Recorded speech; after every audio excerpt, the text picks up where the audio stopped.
परमपिता परमात्मा और उनकी सभी पवित्र आत्माओं को नमस्कार।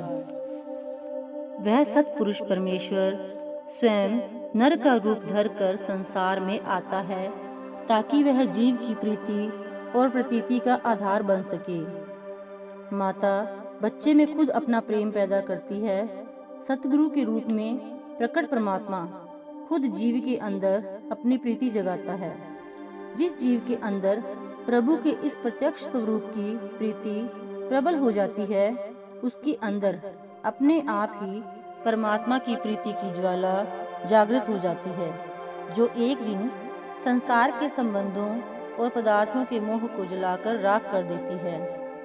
गुरु साहिब कहते हैं कि परमात्मा की भक्ति का आधार सतगुरु की भक्ति है। सतगुरु निराकार परमेश्वर का साकार रूप है। वह बाहर से इंसान पर अंतर में परमात्मा है। उसे नर हरि कहें या हरि नर, वह एक ही समय हमारे स्तर पर भी है और परमात्मा के स्तर पर भी। इसलिए केवल सतगुरु से ही परमात्मा के प्रेम और परमात्मा की भक्ति की दात प्राप्त हो सकती है।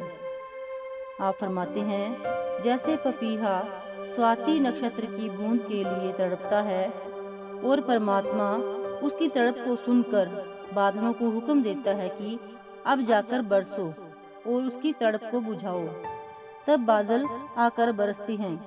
इसी तरह से जो नाम रूपी अमृत की प्यास रखते हैं और उसकी प्राप्ति के लिए तड़प रहे हैं, उनकी तड़प को सुनकर परमात्मा अंतर्यामी सतगुरु को हुक्म देता है कि तुम जाकर उन जीवों की तड़प को अमृत रूपी वचनों से बुझाओ।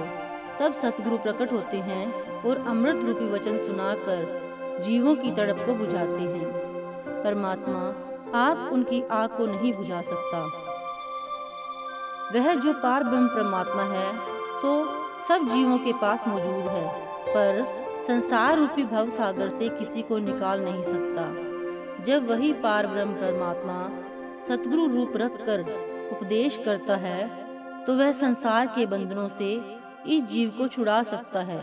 पर लोग इस स्वरूप को, जो उद्धार करने वाला है, नहीं पकड़ते और गायब का ध्यान करते हैं, सो वह ध्यान उनका कबूल नहीं होता, क्योंकि परमात्मा ने यह नियम मुकर्रर कर दिया है कि जो सतगुरु द्वारा मुझसे मिलेगा उससे मैं मिलूंगा।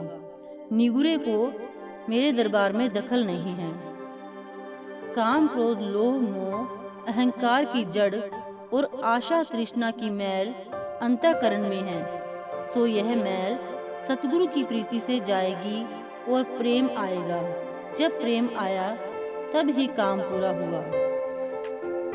गुरु साहब कहते हैं कि चेतन की सेवा से चेतन को पाया जाएगा और जड़ की सेवा से जड़ को पाएगा। जो सिवाय सतगुरु के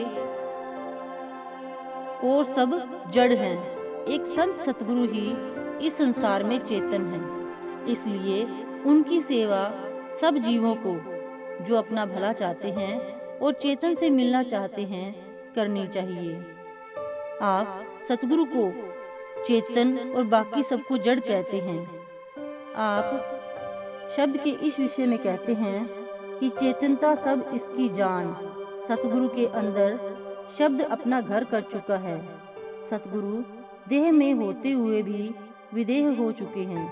वह शरीर और संसार के, समय और स्थान के सब बंधन तोड़कर अंतर में परम चेतन और सर्वव्यापक प्रभु से अभेद हो चुका है।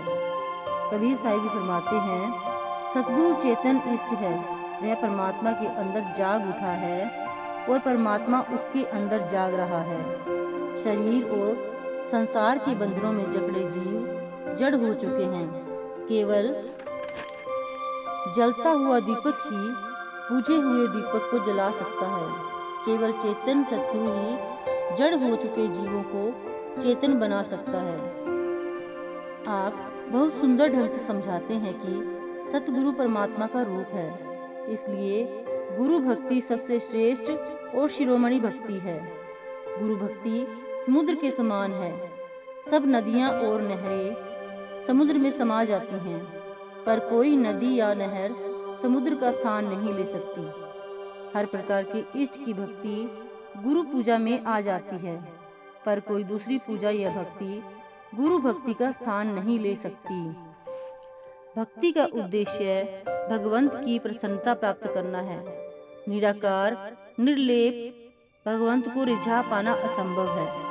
सतगुरु जीव के स्तर पर है, वह जीव के भाव देखता है, वह जीव के प्रेम के लिए ही देह धारण करता है।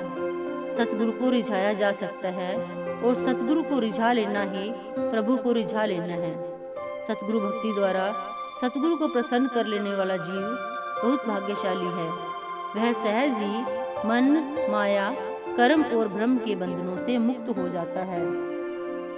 राम सबके घट में व्यापक है, पर कोई इसको पहचानता नहीं और उसके देखते हुए भी जीव अवगुण करते हैं और वह मना नहीं करता और 84 भोगवाता है। फिर ऐसे राम से क्या मतलब निकलेगा? जब सतगुरु मिले और उसका पता बतावें कि इस स्वरूप से राम तुम्हारे घट में व्यापक है, तब इस जीव को खबर पड़े और बुरे कामों और 84 से बचे। इसलिए सतगुरु की खोज जरूरी है, क्योंकि वह प्रकट राम है और जो गुप्त राम है उसकी खोज बिना सतगुरु के नहीं हो सकती। Thank you.